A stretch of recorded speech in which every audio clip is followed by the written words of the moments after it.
kepada Tan Sri Haris Salim. Saya telah membaca berita liputan newspaper yang memaparkan pandangan mantan Ketua Menteri mengatakan adalah lebih baik untuk tidak orang bilang membubut pembayaran 40%, sebaliknya perusuh untuk pembangunan lain seperti sekolah, hospital dan sebagainya. Betul? Sebagai Presiden APCO, saya tidak dapat bersetuju dengan pandangan tersebut kerana hak 40% merupakan satu perkara yang telah menjadi syarat penyertaan Sabah dalam perundingan penubuhan Malaysia, dan tanpa penerimaan kepada syarat tersebut, Sabah tidak mungkin bersetuju menubuhkan Persekutuan Malaysia bersama-sama dengan wilayah lain pada tahun 1963. Dan tanpa Sabah tidak mungkin ada negara yang dipanggil Malaysia.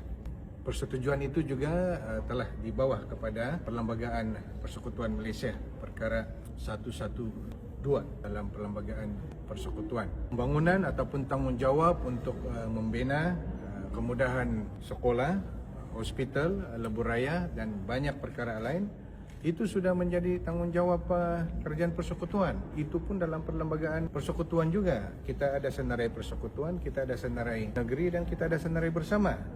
Jadi ianya dua perkara yang berbeza.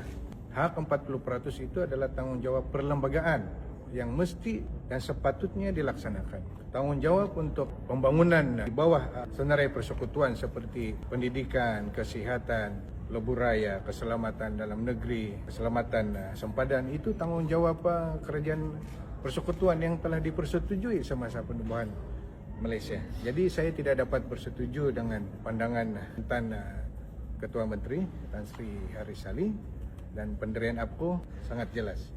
Kerajaan Sabah melalui pendekatan government to government akan terus menuntut pelaksanaan semula hak 40% itu yang tertangguh sejak 1974.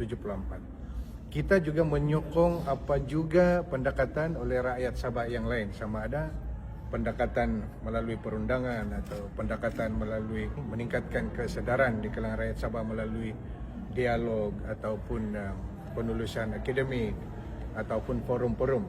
Semua yang mengarah kepada kesedaran dan pelaksanaan hak 40% di Parti APCO, kita menyokong apa juga pendekatan.